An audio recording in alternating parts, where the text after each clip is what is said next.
In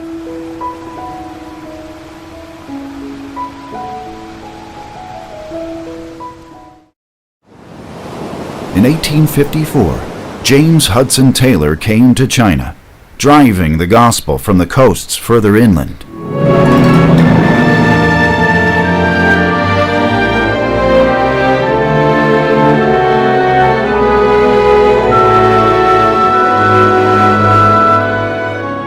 At the age of 17, Taylor committed himself to becoming a missionary.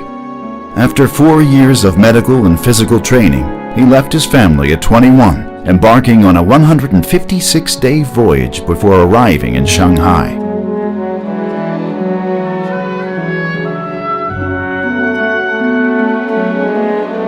He rented a local residence that served as a clinic, school, and church.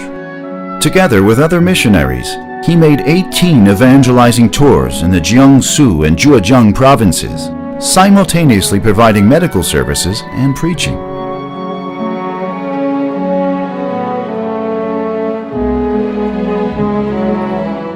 Unlike many other Westerners of the time, Taylor adopted Chinese clothing, ate Chinese food, and even shaved his forehead, leaving only a pigtail.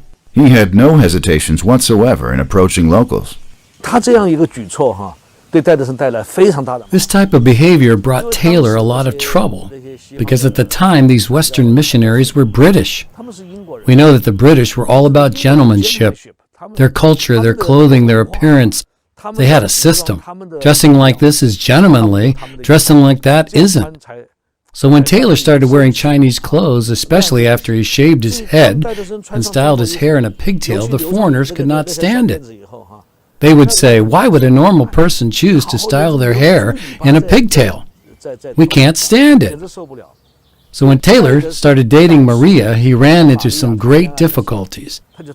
Maria's guardian at the time, Aldersey, who was a really great missionary in her own right, was completely against it. So we see Aldersey is clearly a missionary who deeply loved China. She founded a school. She especially focused on education for girls. In China, she had a huge contribution, but she was against Maria and Hudson Taylor being together. She felt Taylor was forgetting his roots. He was forgetting our British dignity, our British pride, these British things. Later, Taylor would establish provisions that all missionaries that were part of the China Inland Mission would have to wear Chinese clothes and style their hair in pigtails.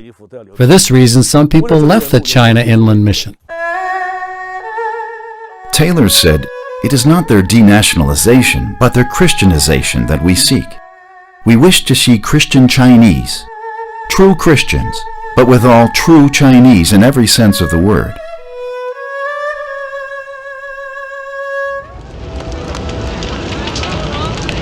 This was the time of both the Taiping Rebellion and the Dagger Society, a difficult time of chaotic war and spreading epidemics.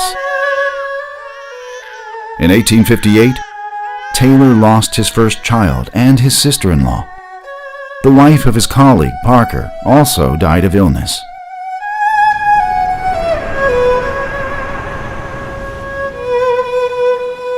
From Morrison to Taylor, out of the 200-some missionaries who came to China, 40 missionaries and 51 wives died of illness. For a missionary entering inland China at the time, the average life expectancy was only 7 years.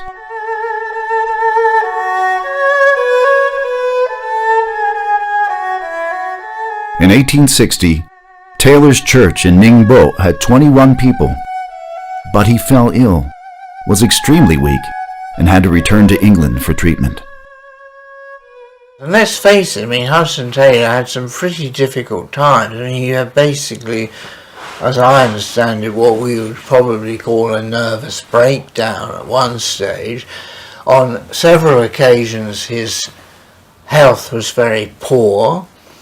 He lost his wife, and then, of course, there was the terrible shock of, workers he called out on the field dying in disease or different circumstances. So he knew suffering at a very deep level, but through it all he also knew the Lord was with him. So I think his faith was very deep, very real. In England, he would often pull out a Chinese map to pray for places where he had served, and also pray for the 11 inland provinces where the gospel had not yet reached.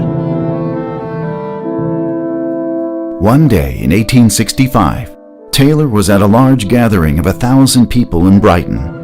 Before his eyes, he saw one joyful British smile after another, while in his heart he was reflecting on one hungering Chinese face after another.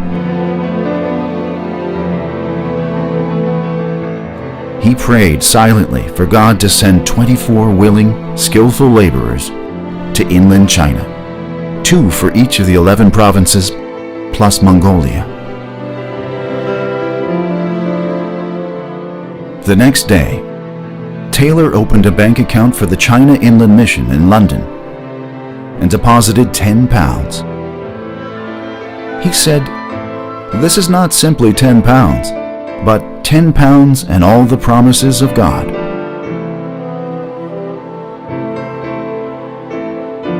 In September 1866, Taylor, along with 16 other missionaries in the China Inland Mission, arrived in China. They established their headquarters in Hangzhou at One New Lane. The following year, Taylor appointed a Chinese pastor, Wang Laijun, to take charge of the church in Hangzhou. Taylor himself led a group of missionaries that set out for the 11 inland provinces.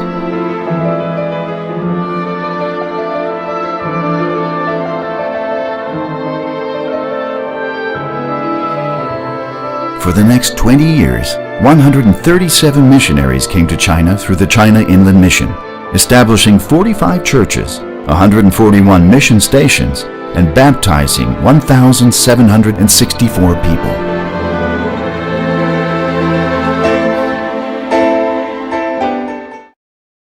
In 1905, Taylor passed away in Changsha. He entered China at the age of 21 and served in China for 56 years. Alongside him, his wife and 4 children lay sleeping in their beloved land.